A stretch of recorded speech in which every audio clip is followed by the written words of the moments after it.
সেদিন বাসায় ছিল অনেক মেহমান, সবাই এসেছিল। ভাই, ছোট ভাইয়ের বউরা এসেছিল। অনেক কিছুই রান্না করেছিলাম আর এভাবে একসাথে সবাই খেতে বসে পড়েছিলাম।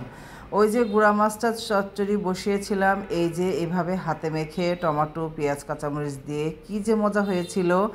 অনেক মজা হয়েছিল এই গুঁড়া মাছটা। আমি অবশ্য ভাগে পাইনি, কারণ এতই সবার ভালো লেগেছে। আমি যেহেতু পরে খেতে বসেছিলাম, পরে আর এটার ভাগে পাওয়া যায়নি।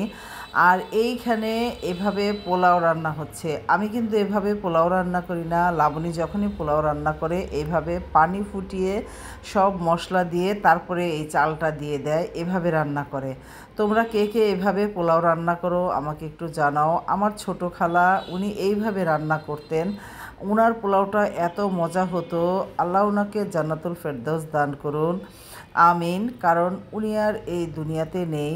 আর তার কথাগুলো দেখেন এখনও কত মনে পড়ে। আর এই যে তার এই রান্নাটা আবার আমি দেখলাম, এটা দেখে তার কথাই মনে পড়ে গেল। খুবই ভালো লাগছিল যে আসলে কেউ না কেউ এভাবেই রান্না করে, আর তার স্মৃতিগুলো এভাবেই মনে পড়ে। আর এই যে পোলাওটা এত ঝরঝরে হয়েছিল, এত সুন্দর হয়েছিল যে বলার মতো না। খুবই ভালো হয়েছিল। আমি তো ভয় পেয়েছিলাম যে এভাবে রান্না করলে হয়তো কি না কি হয়ে যাবে। আমি তো সবসময় ভেজে রান্না করি, চালটা একদম তেলে ভেজে পরে গরম পানি দিয়ে রান্না করি। আর পানি ফুটিয়ে রান্নাটা আমার কাছে একটু অন্যরকমই লাগে। তারপরেও যাক, যেহেতু ভালো হয়েছিল আর কোনো কথা নেই, এভাবেই রান্না করলেই ভালো হবে।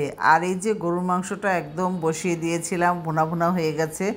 এখন আমি এটাতে আলু দিব।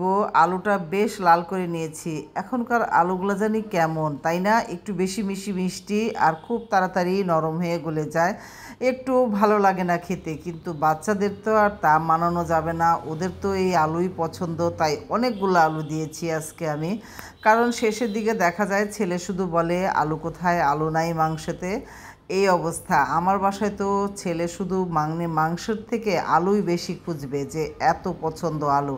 আর আমিও আজকে অনেকগুলো আলু দিয়েছি। খাও, আলু দিয়ে ঝোল খাও মাংসের। এই যে দেখো তো রান্না, এটা আমার ফাইনাল লুক। অনেক সুন্দর হয়েছিল, খেতেও কিন্তু অনেক মজা হয়েছিল। আজকে সবাই এই যে বসে পড়েছি। রোস্ট রান্না হয়েছে, গরুর মাংস ঝোল, ডাল রান্না হয়েছে, ছোট মাছের চচ্চড়ি, আর ইলিশ দিয়ে বেগুনও রান্না হয়েছিল। কিন্তু ওই যে সব কিছু রান্না একসাথে বসে পড়েছি খেতে। আর এই যে ছোট ভাইয়ের গান শোনো, যখনই সবাই একসাথে হই আর ওদেরকে বলি গান গাইতে।